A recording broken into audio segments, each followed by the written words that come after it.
Hello, everybody. Thank you very much for hanging out with me for a minute. I'm Orlando Ruiz Jr. Welcome once again to another classic movie review.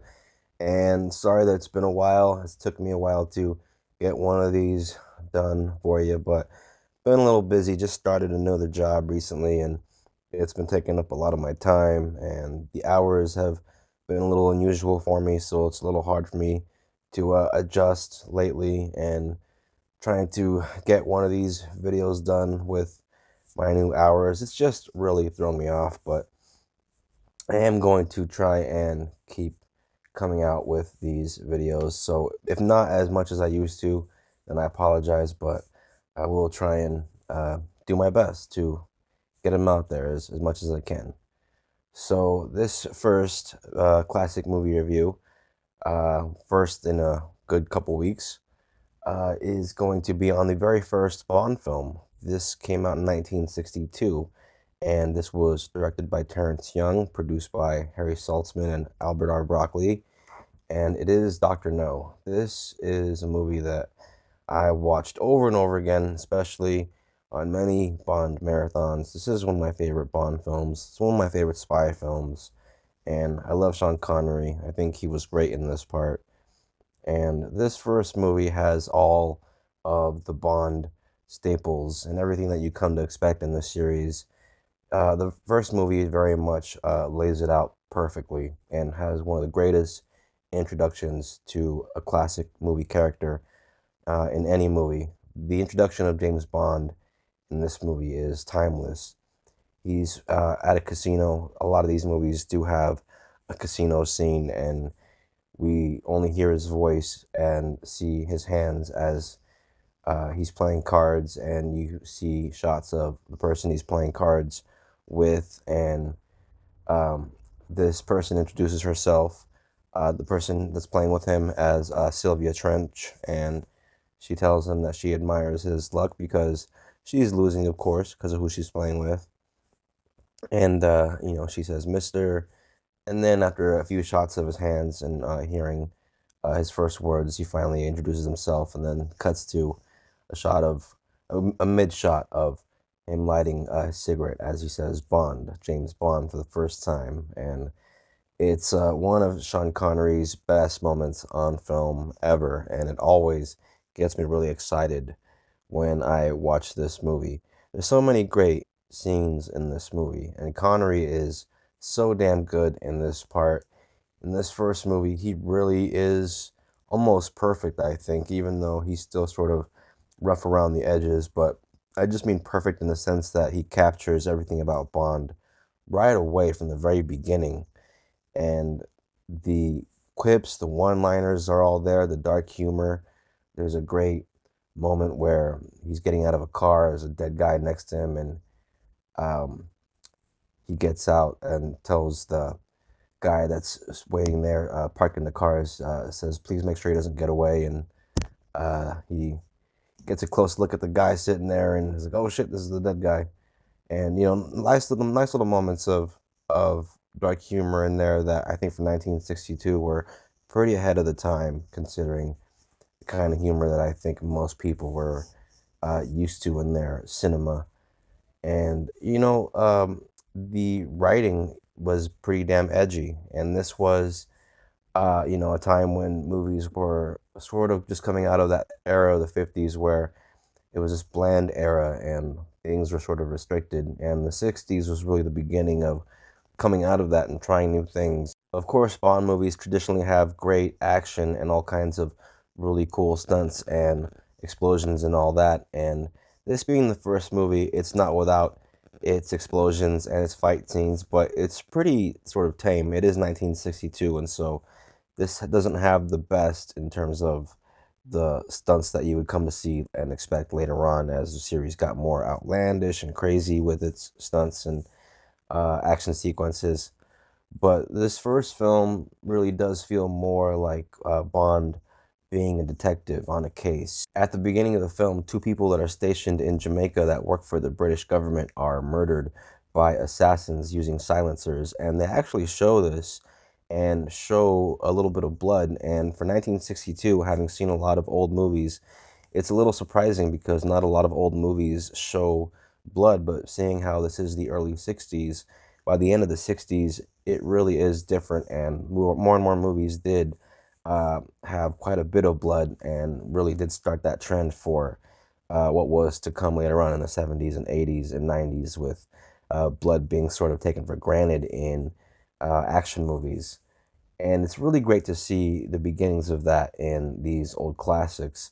Dr. No is full of classic tropes that would later on become used by the modern day action movies. Of course, you got the one liners, the cool one liners, and just the hero just being cool all throughout the adventure and kicking ass and taking names without breaking a sweat. And there are some things in this movie that haven't aged very well in terms of just how far we've come, as a people and everything. One thing that does always bother me is Bond makes a friend in this movie along his investigation. Of course, he does meet the great Felix Leiter for the first time in this movie. I believe he's played by the Hawaii Five-O guy from that old TV show. But yeah, besides Felix Leiter, he's teams up with a guy named Coral, an African American man who already works in Jamaica as like a fisherman, like a boatman, and this guy is really cool with Bond, and Bond is cool with him. And then later on, there's a moment where they're getting shot at and they're running from these bad guys, and Bond is running around with no shoes, and he looks over at the guy and he just says, "Fetch my shoes," and starts running, grabs the girl's hand, starts running. And that moment always just, it's like, oh, it just sits a little poorly with me. It was the times, and so, you just sort of take it for what it is. But yeah, if I could take out any moment from this movie, that would be it, because it's always a little awkward. So because two of their employees have officially disappeared, M takes it upon himself. Bernard Lee plays M, the original M, to, of course, send in 007 to go and find out what is going on in Jamaica and see what happened with a guy named Strangways who has disappeared. But like I said at the opening of the film, we see him and his secretary murdered. And so Bond is sent to Jamaica to investigate. There is not really a Q scene in this first movie because in this first movie, there is a guy that gives Bond his Walter PPK, a gun, his signature gun, and the gun that he would always go on to use in all the movies. Though the model would change throughout the years with the changes in the times. It's actually not until the second Bond film, From Russia with Love, where we get the introduction of Desmond Llewellyn's classic Q, and he would become Q for the movies up until 1999's The World Is Not Enough. So he was Q for decades, and it was really sad to see him go in that movie, even though he was getting up there in years, and he passed away not too long after that movie came out. From the moment that Bond steps off the plane in Jamaica, he is immediately on his toes and notices right away somebody watching him as he's walking through the airport, a woman holding a camera. She goes to take a picture, and the hat that he's holding, he just brings it up really quick as you see the flash of somebody taking his picture. And I always think that's a really cool little moment that they threw in just to show you how casual he is about just sort of thinking on his feet in situations, and it's just a really nice little, cool little touch they threw in. I really love Sean Connery in this part of James Bond 007. I think he's the perfect James Bond. I think he delivers his dialogue perfectly, especially when it comes to his love scenes. He seems very comfortable delivering that kind of dialogue, and it seems to come out very naturally. So he feels like a very natural James Bond in the love scenes, and of course, even in the fight scenes. In the fight scenes, he's very believable and makes it look very easy the way he kicks someone's ass. And you just buy it. You just look at his build and you see the way he moves, and he moves sort of precisely and swiftly, and he just feels very natural in the part. And it's one of the reasons why he's one of my favorite movie heroes and really is my favorite James Bond. There's also a great scene in this film that demonstrates just how ruthless 007 can be. And it's a scene where he executes a guy in cold blood as he's sitting in a chair waiting in a room for this guy to show up. And he's fixed the bed up to make it look like he's laying in bed, and fixed up the pillows and the covers to make it look like a person. And as he's sitting next to a table playing solitaire with his drink, and the bad guy walks in and starts shooting at the bed, Bond has the drop on him, says drop it.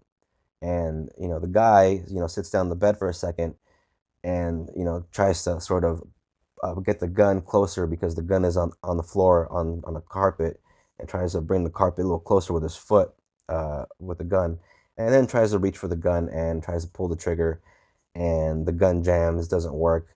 And Bond just looks at him like, sorry, it's my movie, and boom. Actor Joseph Wiseman, who plays the title character of Dr. No, the main villain of the film, is really good in this movie. He's got this thing with his hands because he messed around with radiation, and so now he has these metal hands. And so, like many of the classic Bond films, he has this deformity that he uses as his weapon when he's fighting with Bond at the end of the film. And he really does have a menacing presence, and really does have a really cool and creepy performance and demeanor about him. And I really like him as a villain. Ursula Andress is pretty good as the Bond girl here, and some pretty good fight scenes. As a Bond movie, it has a very basic story involving the villains wanting to mess with Cape Canaveral's rockets by using radio beams and throwing them off course and messing with the space program. It's the 60s, so it's fitting for those times. And for some people, that kind of thing might make it feel kind of dated, but I've always looked at movies like this with plots like this as sort of windows into time. And for me, it's kind of a timeless thing. And to me, this movie is timeless. The score by Monty Norman, that classic Bond theme, it's all, there right at the very beginning. And really cool to see the opening of the film with uh, the gun barrel logo that becomes a staple of every movie. Uh, the production design by Ken Adams is a character in itself. Really awesome sets, especially when it comes to the villain's lair, as it usually is with the Ken Adams sets. All those great Bond staples are here. If you're a fan of action movies and you like seeing the evolution of action, a lot of the things that we later got in modern day action movies, it all started with these early movies and with James Bond, in my opinion. As a watcher of all the old action movies from back in the day, the cowboy movies, the John Wayne movies, the Lee Marvin movies, Charles Bronson, all these guys, Clint Eastwood, you can really see the evolution of action cinema, and James Bond movies are a part of that. So, the first Bond movie really is a classic. To me, they all are. But, to me, these movies are iconic, and you can't go wrong with Sean Connery. He's the best. And this is a movie that all Bond fans should check out. If you're into these movies, or if you're into spy movies, Dr. No, it is a classic. So I believe I've seen these on streaming. I know I've seen them on Hulu. I've seen them on Prime. And, they got the hard copies. This is the Blu-ray, one of them.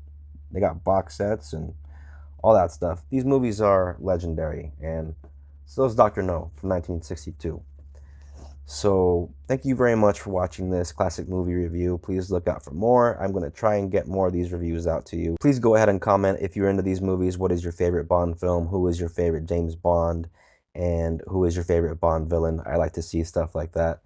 And please don't forget to share, like, and don't forget to hit that bell for notifications on future videos if I can ever make any. I know sometimes it's a little tough for me to get these out, but I got this new work schedule. It's really sort of messing with me. It's kind of a night shift, so it's throwing me off a bit. So getting these videos out, it's been a little tougher for me lately, but I'm going to try and do my best. So thank you very much for watching. Please look out for the next classic movie review. Thank you, and take care. Happy holidays.